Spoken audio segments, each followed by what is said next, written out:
Imagine a world not so different from our own. Look up at the same stars, feel the same sun on your skin. But in this world, something has shifted. Humanity has chosen a new path. We have decided to use our incredible tools, our computers, our robots, our connected minds, not for division but for unity. We have aimed our collective genius not at building better walls, but at building longer tables where everyone has a seat. This is not a distant science fiction fantasy. It is a possible future, a new kind of renaissance waiting to be born. It is a future where technology becomes the ultimate tool for peace, prosperity, and a good life for every single person on our small, precious planet. This vision begins with a simple yet profound idea. What if our greatest inventions were shared by all? What if the blueprints for progress were not locked away in vaults, but posted on a global bulletin board for everyone to see, use, and improve upon? Technology has given us the power to connect in ways our ancestors could never have dreamed. It has linked continents and cultures with invisible threads of information. Now we stand at a crossroads. We can use this power to compete, to hoard, and to create scarcity. Or we can use it to cooperate, to share, and to create an age of unprecedented abundance, where the basic needs of life are met for all. Think of it as a cosmic perspective on human potential. From a distance, our national borders disappear. Our squabbles seem small. What you see is one species on one world facing a shared destiny. Our technology can either amplify our worst instincts or empower our best ones. A future of peace and shared prosperity is not guaranteed. It is a choice we must make. It requires us to rethink our relationship with technology, with our economy, and most importantly, with each other. It asks us to be as bold in our social innovations as we are in our scientific ones, to engineer a society as thoughtfully as we engineer a spacecraft. This new renaissance is built on three powerful pillars. First, the spirit of open collaboration, where knowledge is a gift we share freely. Second, the intelligent use of automation, where machines do the dull, dangerous, and difficult work, freeing humans for higher pursuits. And third, the creation of a new economic foundation, one that guarantees security and dignity for every person. Together, these pillars can support a world free from poverty, a world where every child can dream without limits, and a world where our shared humanity is our greatest treasure. This is the journey we are about to embark on. At the heart of this new world is a philosophy called open source. What does that mean? Think of it like a community cookbook. Instead of a single chef hiding their secret recipes, everyone shares their best dishes. They write down the ingredients and the instructions for all to see. Others can then try the recipes, suggest improvements, or adapt it to create something entirely new and even more delicious. This is the essence of open source. It is about sharing the recipe, the source code, the design, the knowledge behind a creation so that anyone can learn from it, build upon it, and contribute back to the community. This idea is revolutionary because it turns competition into collaboration. In a closed, proprietary system, one company or person holds the keys. They control the innovation, and progress can be slow, expensive, and limited to their own vision. But in an open source world, a problem can be attacked by thousands of brilliant minds at once. A programmer in Brazil can spot a flaw in a code written by a team in Japan. A student in Kenya can download a design for a 3D printed tool and adapt it for their local village. Progress happens faster, solutions are more robust, and innovation blossoms in the most unexpected corners of the globe. The principles are simple and beautiful: transparency, collaboration, and meritocracy. Transparency means that everything is out in the open. There are no hidden secrets. You can see exactly how something works, which builds trust and allows for public scrutiny. Collaboration means that we are all in this together. We work as a team, a global team, to solve problems that affect us all. And meritocracy means that the best ideas win, regardless of who they come from. It doesn't matter if you are a famous professor at a big university or a teenager working from your bedroom. If your contribution is good, it will be recognized and used. This spirit of sharing is not just a nice idea, it is a powerful engine for progress. It accelerates discovery and democratizes technology. It lowers the barrier to entry, allowing more people to participate in creating the future. Imagine applying this principle to our biggest challenges: curing diseases, developing clean energy, or ensuring everyone has access to clean water. By pooling our collective intelligence, we can solve problems that seem insurmountable to any single nation or corporation. Open source is more than just a way to make software. It is a model for how humanity can work together to build a better world for everyone. The open source movement began with software. Programs like the Linux operating system or the Firefox web browser are powerful examples. They are built and maintained by a global community of volunteers and professionals. They are free to use, modify, and share. This has saved individuals and companies trillions of dollars and has become the backbone of the internet and countless technologies we use every day. Your phone's operating system, the servers that host your favorite websites, even the systems inside a modern car, many of them run on open source software. It is the invisible, collaborative foundation of our digital age. But the revolution did not stop at code. The open source spirit has expanded into the physical world through open source hardware. This means sharing the designs and blueprints for physical objects, from simple electronic circuits to complex scientific instruments, and even 3D printers. For example, the Arduino platform is an open source electronics board that allows hobbyists, students, and inventors to easily build interactive electronic projects. People have used it to create everything from home automation systems to low-cost scientific equipment for schools in developing countries. It empowers anyone to become an inventor, to build the tools they need to solve their own problems. Beyond software and hardware, we are now seeing the rise of open data. This is the idea that certain data, especially data collected by public institutions like governments and scientific bodies, should be freely available to everyone. Think about weather data, maps, census information, or genomic research. When this data is open, entrepreneurs can use it to build new services, journalists can use it to hold leaders accountable, and scientists can use it to make new discoveries. Open data allows us to see our world more clearly and make better, evidence-based decisions together. It is like turning on the lights in a dark room for everyone at once. These three pillars, open source software, hardware, and data, are the essential building blocks for our new renaissance. They create a shared pool of knowledge and tools that anyone, anywhere can access. This levels the playing field. It means a small startup in a developing nation can compete with a massive corporation. It means a community can build its own infrastructure, a student can conduct groundbreaking research, and a citizen can access the information they need to participate in their democracy. This is how we build a world where progress is not a privilege for the few, but a right for all.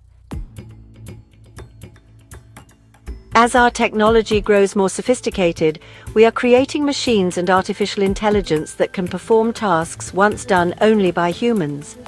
Robots are assembling cars, AI is diagnosing diseases, and algorithms are managing logistics.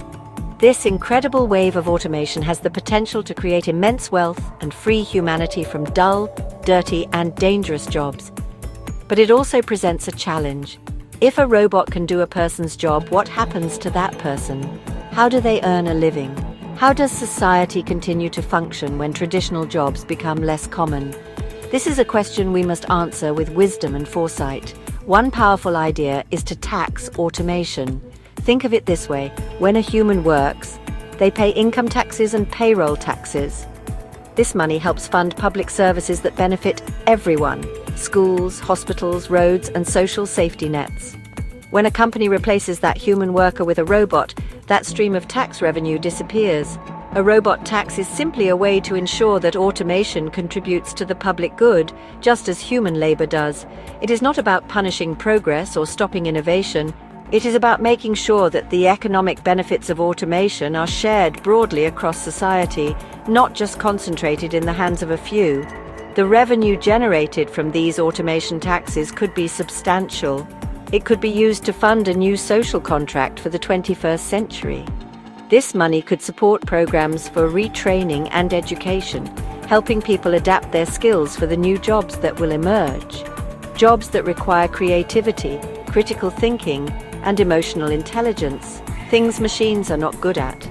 It could also be the primary funding source for a stronger, more resilient social safety net, ensuring that everyone has a cushion to fall back on during times of transition. The goal is to decouple survival from traditional employment.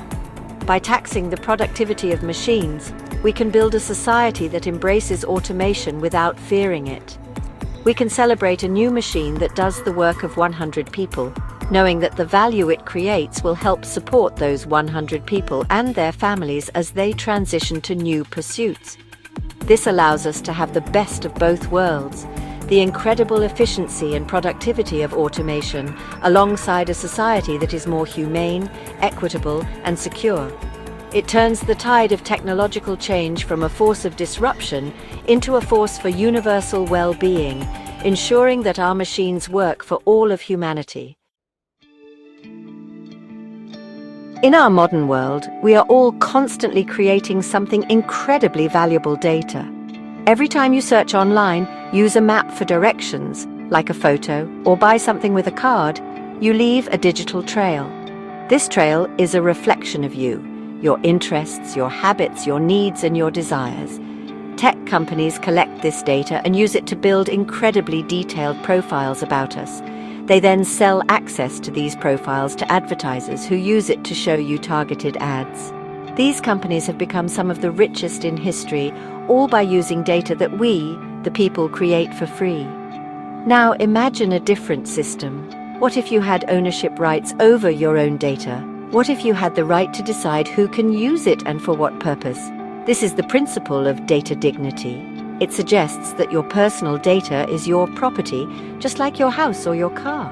And if a company wants to use your property to make a profit, they should pay you for it. This creates a new and fair exchange. Instead of our data being harvested without our full understanding or consent, it becomes an asset that we can choose to monetize. This is not just fair. It is a way to rebalance the power dynamic in the digital economy. This system could work through data unions or trusts.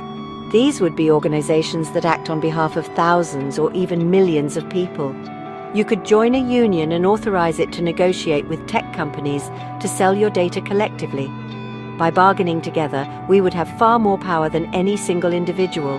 The union would ensure that our data is used ethically and that we are paid a fair price for it. The money earned, our data dividends or royalties, would then be distributed back to us, the members. It would be a new source of income earned simply by living our lives in a digital world. This idea of data royalties creates a more equitable digital ecosystem. It rewards the people who are actually creating the value, all of us. It would also incentivize companies to be more transparent about how they use data and to treat our privacy with greater respect. If they have to pay for data, they will be more careful with it. This creates a direct economic link between respecting users and being profitable. It empowers individuals, creates a new form of universal income based on the value we all generate, and helps build a digital world that is not only innovative, but also just and fair for its creators. What if everyone in a society received a regular, unconditional payment from the government, enough to cover basic needs like food, housing, and healthcare? This is the simple, powerful idea behind Universal Basic Income, or UBI. It is universal, meaning everyone gets it, regardless of their wealth or employment status. It is basic, meaning it is enough for a dignified life, but not so much that it removes the incentive to work for more. And it is an income, a reliable stream of money that provides a stable economic floor beneath everyone's feet. Nobody falls through the cracks. Think of UBI not as a handout, but as a foundation. Just as a strong foundation allows a house to be built tall and creatively, an economic foundation allows a person to build their life with security and creativity. When people are not constantly worried about how they will pay rent or buy groceries, they are free to think long-term. They can take risks. They could start a small business, go back to school to learn a new skill, spend more time raising their children, or volunteer in their community. UBI unleashes human potential by removing the constant, crushing stress of poverty. Where would the money for UBI come from? We have already discussed two major sources: A tax on automation would capture a share of the immense wealth created by robots and AI. Royalties from our collective data would distribute the profits of the digital economy back to the people who create its value. Together, these new revenue streams could fund a robust UBI without placing an undue burden on traditional forms of taxation. It is a system designed for the economy of the 21st century, an economy of bits, data, and intelligent machines. It's a dividend paid to every citizen for being a shareholder in our advanced society. The effects of UBI could be transformative. Studies from pilot projects around the world have shown that it leads to better health outcomes, lower stress levels, improved school attendance for children, and an increase in entrepreneurship. It provides the stability needed for people to make better decisions for themselves and their families. It gives people bargaining power, as they can refuse exploitative or low-paying jobs. In a world with UBI, work becomes less about mere survival and more about purpose, passion, and contribution. It is a key that could unlock a new era of creativity, innovation, and well-being for all. Our technological prowess gives us not only the ability to create abundance, but also the responsibility to be better stewards of our planet. The same automation and robotics that can transform our economy can also revolutionize our relationship with the environment. Imagine a world where our use of precious resources like food, water, and energy is managed with surgical precision, eliminating waste and minimizing our ecological footprint. This is not science fiction. It is the logical application of technologies we are developing today. Robots and AI can become our greatest allies in building a sustainable civilization. Consider agriculture. Today, farming can be incredibly inefficient, using vast amounts of water, fertilizer, and pesticides, much of which goes to waste. Now, picture a farm run by a fleet of small, intelligent robots. These agbots could monitor the health of every single plant individually. They could deliver the precise amount of water and nutrients each plant needs, right at its roots. They could identify and remove weeds or pests without spraying chemicals over an entire field. This approach, known as precision agriculture, could dramatically increase crop yields while using a fraction of the resources and protecting our soil and water from pollution. This same principle applies to our energy and water systems. Smart grids, managed by AI, can balance the flow of electricity with incredible efficiency. They can predict demand, route power from solar and wind farms where it is most needed, and minimize energy loss. In our homes and cities, robotic systems and sensors can detect and repair water leaks in real time, saving trillions of gallons of water every year. Automation allows us to move from a model of brute force consumption to one of intelligent, responsive management, treating our planet's resources with the care they deserve. By delegating the task of resource management to tireless and precise machines, we can achieve a level of sustainability that has never before been possible. Robots can reforest barren lands, clean up plastic from our oceans, and monitor endangered species with constant vigilance. They can operate renewable energy facilities in the harshest environments, from offshore wind farms to desert solar arrays. By embracing this technology, we can begin to heal the damage we have done to our planet and build a truly circular economy, where waste is a concept of the past. Our machines can help us make Earth a healthier home for all species. This hopeful vision of a peaceful, abundant future is inspiring, but it is not inevitable. The path to this new renaissance is filled with complex challenges that we must navigate with care, wisdom, and global cooperation. These are not small details. They are fundamental questions about fairness, privacy, and governance that we must answer together. Pretending these challenges do not exist would be naive. Facing them head-on is the only way to make this dream a reality. The journey requires not just technological genius, but also social and political courage. First, there are the economic and political hurdles. How do we define what counts as automation for taxation purposes? Is it a physical robot, a piece of software, or a complex algorithm? How do we set the tax rate in a way that is fair and does not stifle innovation? These questions will spark intense debate. Furthermore, for a system like this to work, it must be global. If one country implements a robot tax but another does not, companies might simply move their automated factories to the tax-free location. This requires unprecedented international agreements and a shared commitment to a set of global standards. Then there is the profound challenge of privacy. A system of data royalties, where we are paid for our personal information, sounds great in theory, but it also risks normalizing the surveillance of our lives. How do we build a system that allows us to monetize our data without sacrificing our fundamental right to privacy? We must create robust regulations and technologies that give individuals ultimate control, including the right to be forgotten and the right to keep certain parts of our lives completely offline and private. The goal is to empower individuals, not to create a world where every thought and action is for sale.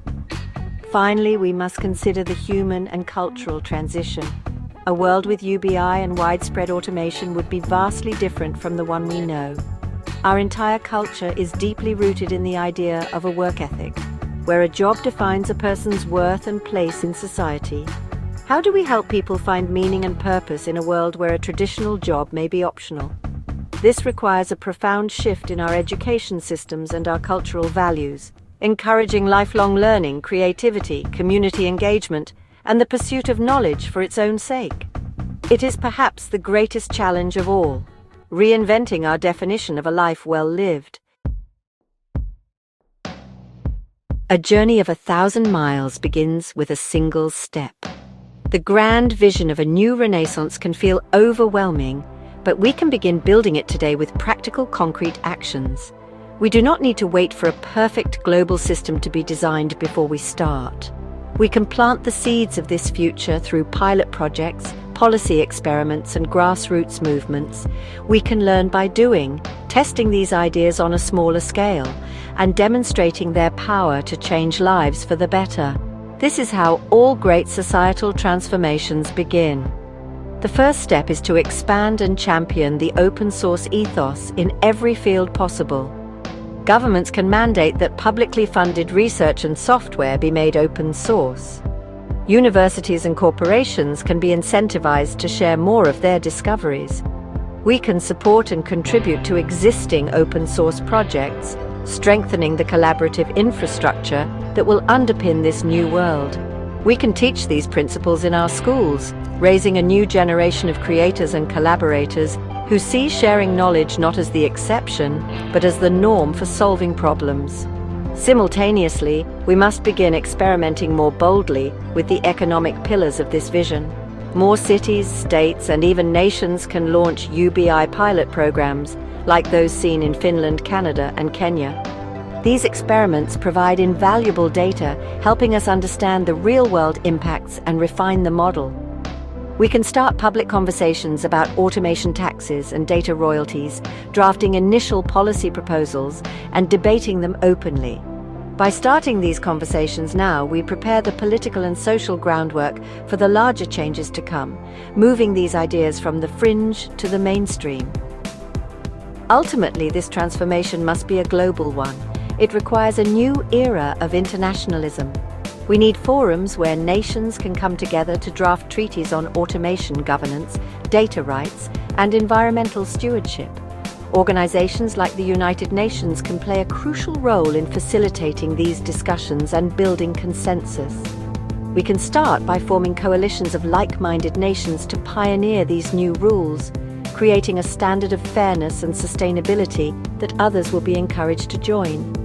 The challenges we face, climate change, inequality, technological disruption, are global. Our solutions must be as well.